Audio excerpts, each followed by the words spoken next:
আমি একটু আরামে গেছি তো তাদের আমি একটু বলবো আচ্ছা ভাই ভাই ভাই হুট করে আমাদের উপরে আক্রমণ হয়েছে, ঠিক আছে, হুট করে আক্রমণ করছে, ঠিক আছে।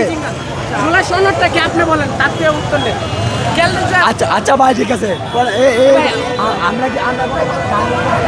আমি কেন মিডিয়ার বাইরে আপনার সাথে কালকে কথা হয়েছে না? যাও যাও সরে যাও। এই ঘটনাটা ঘটছিল আমার সাথে, আমরা সবাই পিজিতে ভর্তি। হ্যাঁ, সাধারণ মানুষ বাজার সদাইয়ের গাড়ি যাইতে পারতেছে না, এই জায়গায় গাড়ি আটকে রাখছে, রিক্সাওয়ালার ইনকাম করতে পারতেছে না, খাইতে পারতেছে না, এদের জন্য এরা রিক্সাওয়ালার গায়ে হাত তুলছে। হ্যাঁ, সাংবাদিক ভাইদের গায়েও হাত তোলা হয়েছে খুবই জঘন্যভাবে। সাংবাদিক ভাইরা কালকে ছিল না, যে 2-3 জন ছিল তারা। আপনারা যারা এখন ছড়াই দিলেন তারা কারা? আমরা সবাই আহত, ফ্রন্ট লাইনের এ ক্যাটাগরি এরা। আমরা সবাই খুবই ক্ষতিগ্রস্ত। তাদেরকে বলার পর তারা শুনে নেই, এই জন্য আমরা তারা সরাই দিচ্ছি তাদের, যাতে সারা বাংলাদেশের মানুষ আমাদের খারাপ না জানে।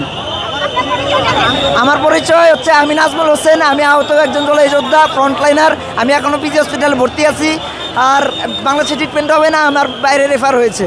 কিন্তু ওরা আমার উপর আক্রমণ করছে এত ক্ষতিগ্রস্ত জানা সত্ত্বেও। তো সেই রিক্সাওয়ালা ধিক্কার দেয়, আমরা পিজিতে ভর্তি, আমি ওইখানে দাঁড়ানো, এইখান থেকে বুয়া বুয়া স্লোগান দিয়ে আমাদের সাথে ওরা মব করাইছে, আমরা পিজিতে ভর্তি।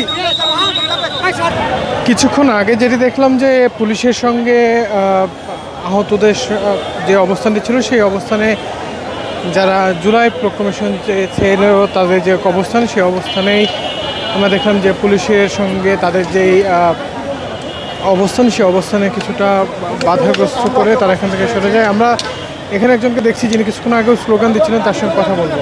ভাই, আমরা ক্ষোভের বহিঃপ্রকাশ করা ঠিক আছে, ওইটা কোনো প্রবলেম না ভাই। আপনি রাইট পারসন রাইট জায়গায় গিয়ে করেন। আপনি দেখেন এখানে একটা হসপিটাল, এখানে একটা ভালো হসপিটাল, ঢাকা মেডিকেল কলেজ, এখান থেকে কত মানুষ অফিসে যায়, কত কিছু কার্যক্রম করে, মানুষ ঠিক মতো যাইতে পারতেছে না। কোনো রোড বন্ধ করে রাখবে কেন ভাই? তুমি হচ্ছে যে যখন ইউনূস সাহেব যাবে, তখন তুমি প্রধান উপদেষ্টা যাবে, তখন তুমি তার রাস্তা বন্ধ করো, যে তুমি যাইতে পারবে না, আমাকে সনদ দিয়ে যাও। কথা বুঝেন? আমরা আজকে আন্দোলন করছি না যে জুলাই সনদ দিতে হবে, আমাদেরকে আমাদের রাইট কিছু দিতে হবে, যেটা যেটা আমাদের দরকার ওইটাই আমাদেরকে দিতে হবে, উল্টাপাল্টা দিলে হবে না।